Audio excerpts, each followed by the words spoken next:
Para fornecer os artigos completos dos capítulos 2º, 4 e 5 do título 2º da Consolidação das Leis do Trabalho, CLT, aqui estão eles detalhados. Capítulo 2º da Duração do Trabalho. Art. 57. Considera-se noturno, para os efeitos desta lei, o trabalho executado entre as 22 horas de um dia e as 5 horas do dia seguinte. Art. 58. A duração normal do trabalho para os empregados em qualquer atividade privada não excederá de 8 horas diárias, desde que não seja fixado expressamente outro limite. Artigo 58-A. Considera-se trabalho em regime de tempo parcial aquele cuja duração não exceda 30 horas semanais, sem a possibilidade de horas suplementares semanais, ou aquele cuja duração não exceda 26 horas semanais, com a possibilidade de acréscimo de até 6 horas suplementares semanais. Art.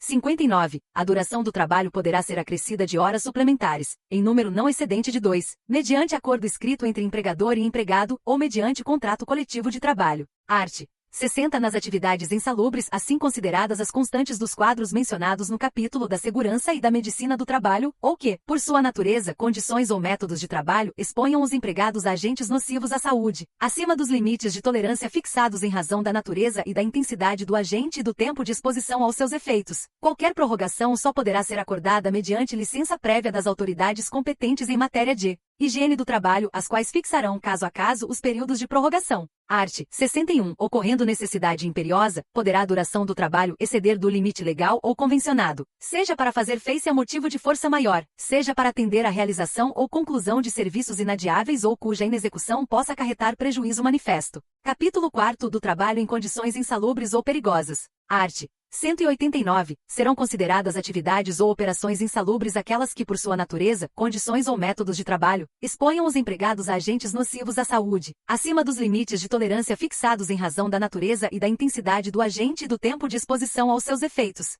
Art. 190. O Ministério do Trabalho aprovará o quadro das atividades e operações insalubres e fixará os limites de tolerância aos agentes agressivos, bem como os meios de proteção e o tempo máximo de exposição do empregado a esses agentes. Art. 191. A eliminação ou a neutralização da insalubridade ocorrerá, e com a adoção de medidas que conservem o ambiente de trabalho dentro dos limites de tolerância. Segunda, com a utilização de equipamento de proteção individual ao trabalhador, que diminua a intensidade do agente agressivo a limites de tolerância. Art. 192. O exercício de trabalho em condições insalubres, acima dos limites de tolerância estabelecidos pelo Ministério do Trabalho, assegura ao trabalhador a percepção de adicional, respectivamente de 40%, 20% e 10%, do salário mínimo da região, segundo se classifiquem nos graus máximo, médio e mínimo. Art. 193. São consideradas atividades ou operações perigosas, na forma da regulamentação aprovada pelo Ministério do Trabalho, aquelas que, por sua natureza ou métodos de trabalho, impliquem o contato permanente com inflamáveis ou explosivos em condições de risco acentuado. Art. 194. O direito do empregado ao adicional de insalubridade ou periculosidade cessará com a eliminação do risco à sua saúde ou integridade física, nos termos desta seção e das normas expedidas pelo Ministério do Trabalho. Capítulo 5 da Segurança e da Medicina do Trabalho. Art. 154. A observância em todos os locais de trabalho, do disposto neste capítulo, na seção da inspeção prévia e nas normas regulamentadoras baixadas pelo Ministério do Trabalho, é obrigatória. Art. 155. Incumbe ao Ministério do Trabalho estabelecer disposições complementares às normas de que trata este capítulo, tendo em vista as peculiaridades de cada atividade ou setor de trabalho.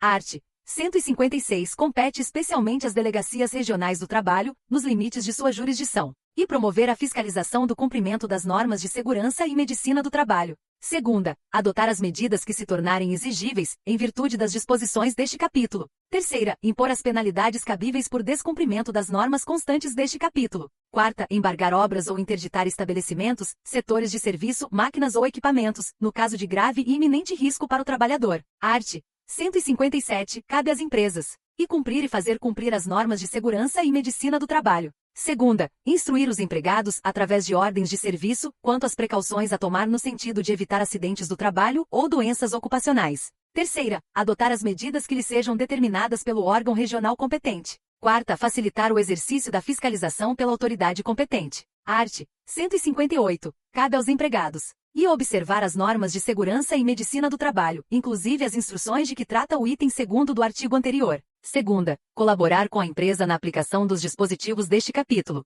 Esses artigos buscam garantir um ambiente de trabalho seguro e saudável, protegendo tanto a integridade física quanto a saúde dos trabalhadores.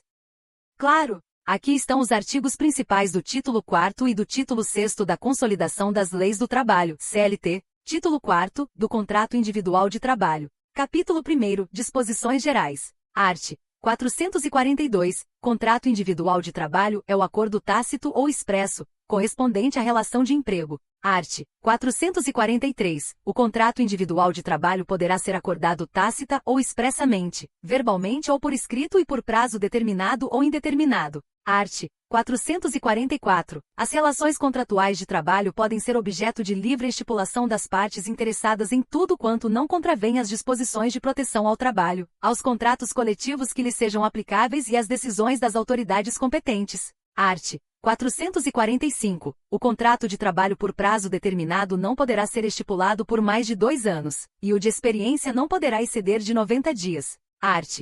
447. Na falta de estipulação escrita quanto ao contrato por prazo determinado, presumir-se-á que os contratos são por prazo indeterminado. Capítulo 2º da Remuneração. Art.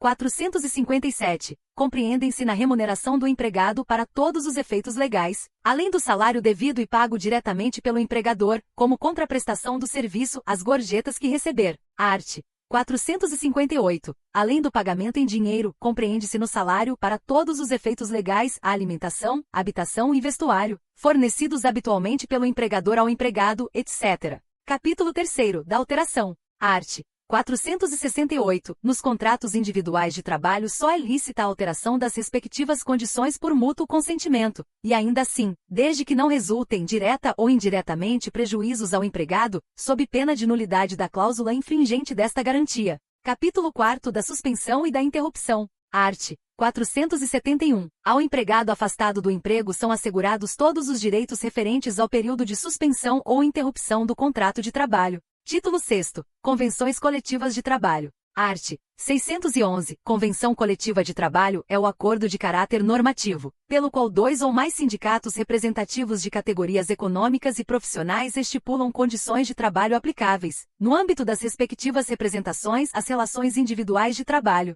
Art. 612. Os sindicatos só poderão celebrar convenções ou acordos coletivos de trabalho após aprovados em Assembleia Geral dos Interessados, convocada e realizada na forma dos respectivos estatutos, devendo o quórum de comparecimento ser de 2/3 dos associados da entidade. Art.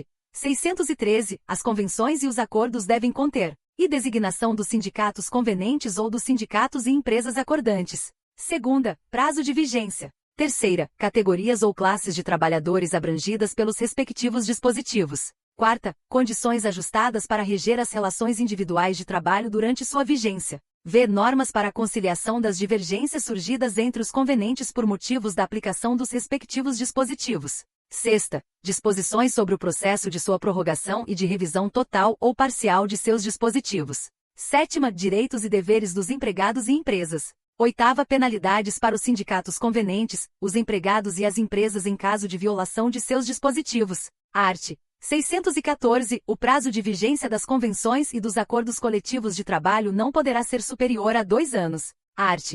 615. As convenções e os acordos coletivos de trabalho deverão ser celebrados por escrito. Esses artigos do título 4º e do título 6º estabelecem as bases para o contrato individual de trabalho e para as convenções coletivas de trabalho, respectivamente, garantindo os direitos dos trabalhadores e regulando as relações entre empregados e empregadores.